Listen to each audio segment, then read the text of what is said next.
Hey viewers, myself Sumaya Tarnom and welcome to my another vlog. আসসালামু আলাইকুম, কেমন আছেন সবাই?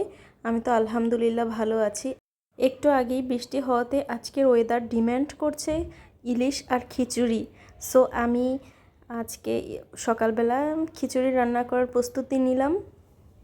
প্রথমে আমি চাল এবং মুগ ডাল ভালো করে ধুয়ে নিয়েছি। একটি রাইস কুকারে রান্না করব, তাই রাইস কুকারের পটে একবারে নিয়ে নিয়েছি।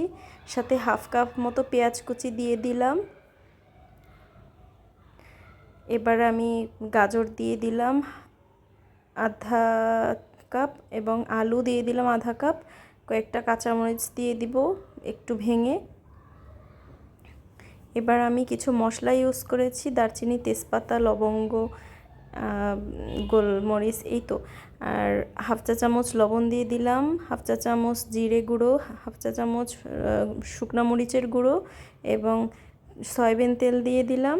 এবার আমি লবণ দিতেই ভুলে গিয়েছিলাম, সো লবণটা দিয়ে দিলাম পরিমাণ মতো। এবার আমি সুন্দর করে হাত দিয়ে খিচুড়িটা কচলে কচলে মেখে নিব। যত ভালোভাবে মাখানো যায় ততই ভালো হবে, টেস্ট হবে। আপনারা চেষ্টা করবেন খুবই ভালোভাবে এটা মাখাতে। তো দেখুন আমি কিভাবে মাখিয়ে নিয়েছি।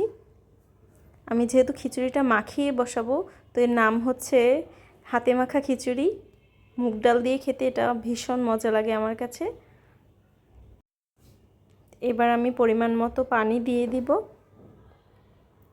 হাত ধুয়ে পানিটা দিয়ে দিচ্ছি। তো পরিমাণ মতোই দিতে হবে, নয়তো বেশি হয়ে গেলে সমস্যা, মজা লাগবে না খেতে।